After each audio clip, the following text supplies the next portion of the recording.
ஏன் பாப்பா தொலையாத ஃபோனு நானே தொலைச்ச மாதிரி சொல்லி என்னை ஏமாத்திட்டு தானே நீ சொல்லு சொல்லு உண்மையை சொல்லு.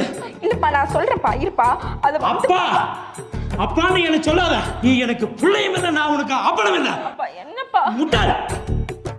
சை டாட்டூ போட்டியாமா? அவள் என்ன கேக்குறீங்க? அதான் மூக்கு கீழே அடிச்சு ஒட்டி இருக்காளே. அது என்னம்மா கருப்பா இருக்கு? ஏப்பா அது டாட்டூ இல்லப்பா, மச்சம். மச்சமா? நான் கூட என்னமோன்னு பயந்துட்டேன். உனக்கு இவ்வளவு வருஷம் இல்லாம இப்பதான் புதுசா மச்சம் முளைக்குது, அதுவும் கரெக்டா மூக்கு கீழே. அவளை ஏன் மேடம் திட்டுறீங்க? பருவ வயசுல பல்லு முளைக்கிற மாதிரி மச்சம் முளைச்சிருக்கு. பாவம் இதுக்கெல்லாமா திட்டுவீங்க? ஐயோ சார், அது டாட்டூ சார், நீங்க வேணா அழிச்சு பாருங்க, அழியாது. மச்சம் எப்படி மேடம் அழிய? என்ன சார் நீங்களும் உங்க பொண்ணு கூட சேர்ந்து தப்பா ஒத்துக்க மாட்டேங்கிறீங்க? மேடம் என் பொண்ணு தப்பே பண்ணாது. ஏதாவது தப்பு பண்ணிருந்துச்சுன்னு சொல்லுங்க, இப்பவே இவளை கேட்கிறேன்.